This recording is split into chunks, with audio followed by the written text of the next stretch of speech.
All right, let's journey together through an ancient, sacred schedule, a calendar of worship right out of the book of Numbers, chapter 28. Now, this isn't just some dry list of rules. Not at all. Think of it as a rhythm, a pattern designed to be seen, felt, and remembered through some really vivid imagery. So let's start with the big question that's going to guide us through this whole thing. What does a nation's daily, weekly, and monthly schedule for God actually look like? Well, Numbers 28 lays it all out with incredible precision. Okay, you ready? Let's dive in. So first things first, we've got to start with the foundation. This is the non-negotiable heartbeat of the entire calendar, the daily appointment. This is the constant rhythm that everything else is built on. The chapter kicks off with a really crucial statement. In verses 1 and 2, the Lord speaks directly to Moses. And get this, he calls these offerings my food for my offerings made by fire. So I want you to picture a holy fire on an altar, a fire that can never, ever go out. These offerings are its food, its sustenance, sending this pleasing aroma upward, representing a constant, tangible link between the people on earth and God in heaven. Okay, let's walk through this daily routine verse by verse and really see it. Verse 3 starts us off, 2 male lambs, a year old, and, this is key, without blemish. So picture 2 absolutely flawless lambs, the very best of the flock. This isn't about giving leftovers, it's about offering perfection. Then verse 4 sets the time. Imagine the sun is just starting to peek over the horizon, and the first of these perfect lambs is brought to the altar. It's a dedicated, holy start to every single day. Next up, verse 5 calls for a grain offering. This is a specific measure of the finest flour mixed with pure, pressed olive oil. Think of it as sacred bread dough, a symbol of life's daily substance. And verse 6 gives us a little throwback, reminding us this isn't some new idea. It was commanded way back at Mount Sinai. It connects this daily act right back to the foundation of their covenant with God. Then verse 7 we see the drink offering. Picture a priest pouring out a measure of rich, dark wine right there at the holy place. Now this isn't for drinking, it's poured out directly to God, completing this picture of total provision. And finally verse 8 brings us to twilight. As the day is ending, that entire sequence, the lamb, the grain, the wine, is repeated with the second lamb.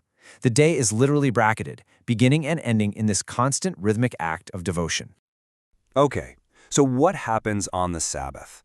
Well, this isn't a replacement for the daily offering. Think of it as an addition, an extra layer of honor for a very special day. Verses 9 and 10 lay this out so clearly. On top of the daily baseline, which is still happening, 2 more year-old lambs are offered, along with double the grain and their own drink offerings. So the key visual here isn't just different, it's more. The whole scene at the altar just becomes fuller, more abundant. It's a tangible sign that the Sabbath is a day of elevated, special worship. All right, so we've covered the daily and the weekly. Now let's zoom out to the monthly cycle. The beginning of each month, the new moon, was a major event. It was a chance for a new, really large-scale declaration of commitment to God. And the scale here is just, wow. Verse 11 details this powerful lineup. Just picture it. 2 young, strong bulls, these animals that represent power and wealth. Then 1 full-grown ram, and 7 perfect lambs. Verses 12 and 13 then get super specific about their grain offerings, with a large measure for each bull, a medium one for the ram, and a smaller one for each lamb, showing this clear order of significance. Then verse 14 describes the wine. And again, the scale is huge. We're talking a generous portion of wine for each of those powerful bulls, a really lavish celebratory outpouring. But there's a crucial new element in verse 15. Alongside all this celebration, they offer 1 male goat for a sin offering. This is a stark visual reminder that even in their biggest moments of worship, atonement is still necessary. It's this powerful mix of grand celebration and deep humility. Now we get into the big annual festivals, starting with the most important one of all, Passover. This is a week-long, immersive experience designed to reenact and remember their story of freedom from slavery in Egypt. And the schedule here is super precise. Verse 16 sets the date. The 14th day of the first month is Passover. Then, verse 17 kicks off the 7-day Feast of Unleavened Bread on the 15th. For these 7 days, they eat flat, unleavened bread. It's a physical, daily taste of the haste with which their ancestors had to flee. You're literally tasting the story.